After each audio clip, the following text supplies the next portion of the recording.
आज हम बात करेंगे वैष्णव धर्म। मैं डॉक्टर अमित दुबे आप लोगों के सामने वैष्णव धर्म के विशेषताओं, उसके प्रमुख स्वरूपों का वर्णन करूंगा कि वैष्णव धर्म है क्या, उसके इतिहास को व्याख्यायित करूंगा, उसके धार्मिक महत्व को बताऊंगा। वैष्णव धर्म का विकास भागवत धर्म से हुआ। परंपरा के अनुसार इसके प्रवर्तक वृषणी वंशीय यानी सात्वत कृष्ण थे, जिन्हें वासुदेव का पुत्र होने के कारण वासुदेव कृष्ण कहा जाता है। एक अन्य मत ये भी है कि इन्हें परमेश्वर के समतुल्य माना गया, जिसका सभी जगह वास है, अतः वही वासुदेव है। वे मूलतः मथुरा के निवासी थे। छांदोग उपनिषद में उन्हें देवकी पुत्र कहा गया है और घोर अंग्रेज का शिष्य बताया गया है। कृष्ण के अनुयायी उन्हें भगवत यानी पूज्य कहते थे।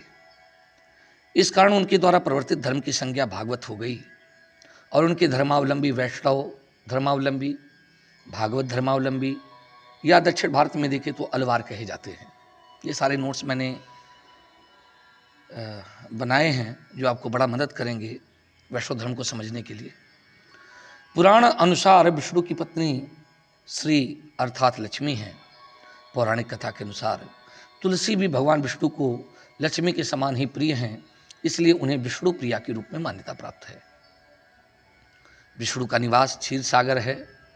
उनका शयन शेषनाग के ऊपर है। उनकी नाभि से कमल उत्पन्न होता है, जिसमें ब्रह्मा जी स्थित हैं।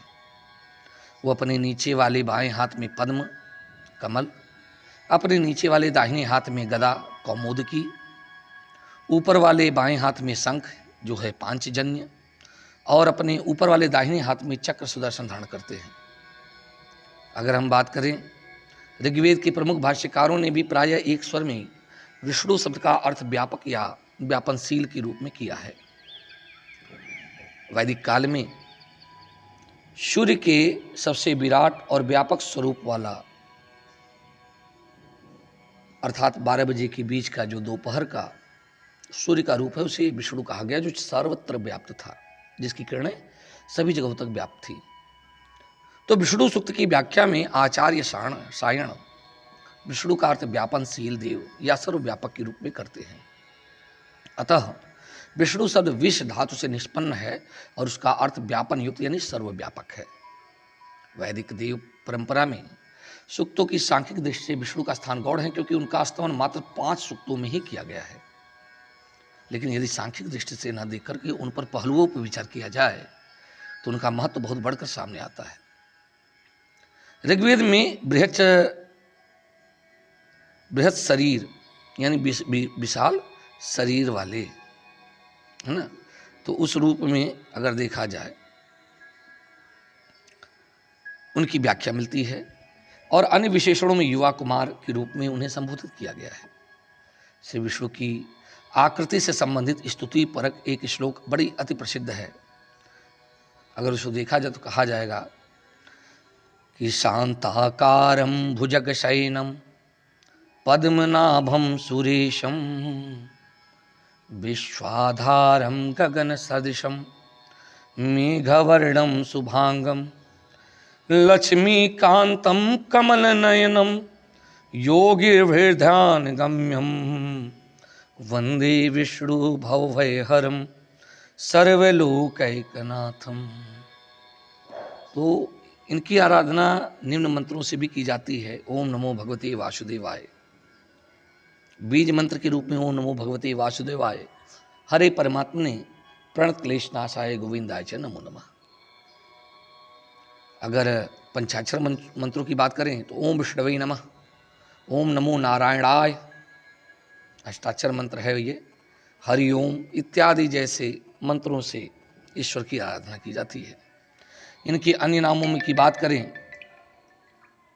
ठीक है, तो उनमें विशेष रूप से राम, वासुदेव, नारायण, जगन्नाथ, तिरुपति, बालाजी, श्रीहरि, श्री सत्यनारायण, भगवान वेंकटेश्वर इत्यादि इन्हें कई नामों से जाना जाता है। ठीक है, इनका निवास स्थान क्षीर सागर या बैकुंठ को माना जाता है। इनका अस्त्र है शंख पांचजन्य, इनका शंख है, चक्र सुदर्शन गदा कौमुदकी पद्म धनुष सांग तलवार नंदक और फरसा परशु, ये इनके हाथों में सुसज्जित होते हैं। इनके प्रतीक के रूप में शालिग्राम और आंवले का पेड़, विशेष रूप से कुछ जगहों पर पीपल के वृक्ष की पूजा की जाती है, ठीक है ना, तो हम पीपल भी लिख दे रहे हैं। इनका शुभ दिवस माना जाता है बृहस्पतिवार, यानी गुरुवार को इनकी विशेष रूप से पूजा की जाती है और दिन इनका पूर्णिमा मानी जाती है। और जिस दिन इनकी पूजा की जाती है उस दिन पीले वस्त्र को धारण किया जाता है। जीवन साथी के रूप में महालक्ष्मी देवी, भूदेवी, तुलसी देवी का स्थान है और संतान के रूप में कामदेव, देवसेनावल्ली यानी पार्वती पुत्र कार्तिकेय की जो पत्नी है। गणेश को इन्होंने अपना दत्तक पुत्र माना। सवारी इनका पक्षीराज गरुण है और इनके बारे में विशेष रूप से हमें जानकारी श्रीमद् भागवत महापुराण, विष्णु पुराण, पद्म पुराण, गरुण पुराण, मत्स्य पुराण यानी गरुण पुराण, मत्स्य पुराण, वामन पुराण, नरसिंह पुराण, रामायण, महाभारत इत्यादि में इनका वर्णन मिलता है। त्योहार की बात करें तो अक्षय तृतीया की जो सभी एकादशी हैं या सभी पूर्णिमा हैं, तो अक्षय तृतीया, सभी समस्त एकादशी, समस्त पूर्णिमा और इनकी अवतार वाली जयंतियों को त्यौहार मनाया जाता है। जैसे श्री कृष्ण जन्मोत्सव हो, चाहे रामनवमी हो, या फिर आप लोग दशहरा कह लें। व्रत कथा जो है श्री सत्यनारायण व्रत कथा, और तीर्थ क्षेत्र के रूप में गया श्री जगन्नाथ, हरिहर मंदिर, वेणी माधव तीर्थ प्रयाग, विंदु माधव तीर्थ काशी, बद्रीनाथ, द्वारका, रामेश्वरम इनके प्रमुख स्थल माने जाते हैं जहाँ पर लोग अर्चना करते हैं। बात करें वैष्णव धर्म में चतुर्व्यूह की, तो भागवत और पांचरात्र धर्म में वासुदेव विष्णु यानी कृष्ण की उपासना के साथ साथ अन्य व्यक्ति की उपासना की जाती है। इनके नाम इस प्रकार हैं: संकर्षण बलराम, देखो हम वहाँ पर श्री कृष्ण के अलावा बोल रहे हैं, जो कि वसुदेव के यानी इनके पिता वसुदेव की पत्नी रोहिणी से उत्पन्न थे। प्रद्युम्न ये कृष्ण के पत्नी रुक्मिणी से उत्पन्न पुत्र थे। अनिरुद्ध ये प्रद्युम्न के पुत्र थे। और इन कृष्ण को लेकर के ये चार हो गए, जिसको चतुर्व्यूह की संज्ञा दी गई। वासुदेव के समान इनकी भी मूर्तियां बनाकर भागवत माता अनुयायी पूजा किया करते थे। महाभारत के नारायणी खंड में इनका विस्तृत विवरण प्राप्त होता है। वायु पुराण में इन चारों के साथ सांब, कृष्ण के जाबोंती से उत्पन्न पुत्र को मिलाकर इन्हें पंचवीर कहा गया। ऐसा लगता है कि चतुर्व्यूह की कल्पना ईसा पूर्व दूसरी शती के पहले की है और इसका प्राचीनतम उल्लेख ब्रह्मसूत्रों में मिलता है। मथुरा के समीप मोरा से प्राप्त प्रथम शती के एक लेख से पता चलता है कि तोषा नामक महिला ने वासुदेव के साथ साथ उक्त चार व्यक्तियों की मूर्तियों को एक मंदिर में स्थापित कराया था और सभी के पूर्व भागवत विशेषण का प्रयोग मिलता है। विष्णु धर्मोत्तर पुराण में पंचवीरों की प्रतिमाएं बनाने के नियम बताए गए हैं। अर्थशास्त्र में संकर्षण के उपासकों का उल्लेख मिलता है। लगता है कृष्ण के समान अन्य चारों ने भी नए सिद्धांतों का प्रतिपादन किया और धर्माचार्य के रूप में प्रतिष्ठित हुए। बाद में उनमें देवत्व का आरोपण कर दिया गया। वासुदेव कृष्ण को परम तत्व मानकर अन्य चारों को उन्हीं का अंश स्वीकार किया गया।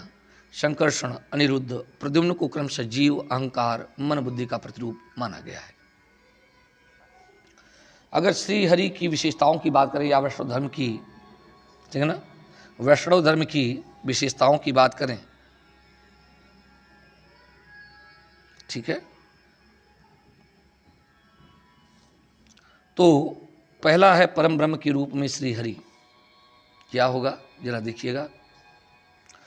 पुराणों ने इस जगत के मूल में वर्तमान, नित्य, अजन्मा, अक्षय, अव्यय यानी जिसको खर्च नहीं किया जा सकता है ना, या जिसको आप पूरी तरह से खत्म नहीं कर सकते, ठीक है, एक रस, हेय के अभाव से निर्मल परम ब्रह्म को ही विष्णु की संज्ञा दी गई है। वे विष्णु परानाम परह, प्रकृति से भी श्रेष्ठ, अंतरात्मा में अवस्थित परमात्मा, परम श्रेष्ठ तथा रूप, वर्ण आदि निर्देशों तथा विशेषण से रहित यानी परे हैं। वे जन्म, वृद्धि, परिणाम, क्षय यानी क्षरण और नाश, इन छह विकारों से क्या हैं? रहित हैं, है ना। वे सभी जगह व्याप्त हैं, सब जगह हैं। ठीक है। जहाँ रहित का मतलब है, छह विकारों से रहित, इसका मतलब है कि उनका जन्म नहीं होता, न उनकी वृद्धि होती है ना, न परिणाम उनका आता है, न क्षय होता है उनका, न उनकी हानि होती है, न उनका नाश होता है।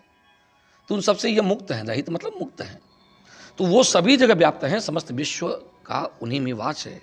इसीलिए विद्वान उन्हें वासुदेव कहते हैं।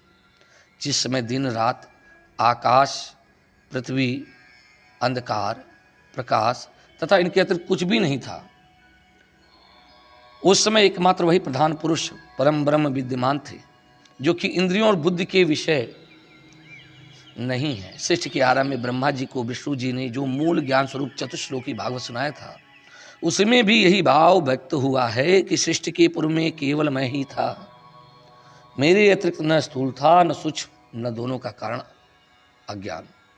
जहाँ यह सृष्टि नहीं है, वहाँ मैं ही मैं हूँ, और इस सृष्टि के रूप में जो प्रतीत हो रहा है वह भी मैं ही हूँ, और जो कुछ बचा रहेगा वह भी मैं ही हूँ। इन संदर्भों से विष्णु की सर्वोच्चता और सर्वनियंता होने की भावना स्पष्ट रूप से परिलक्षित होती है।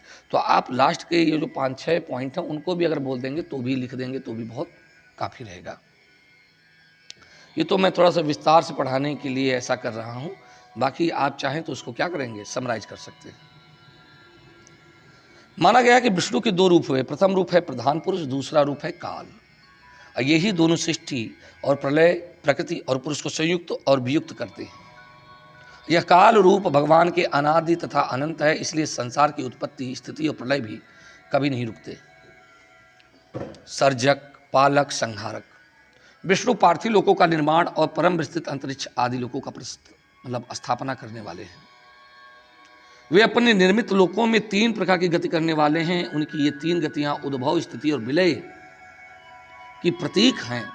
इस प्रकार जड़ जंगम सभी के वे निर्माता भी हैं, पालक भी हैं और विनाश।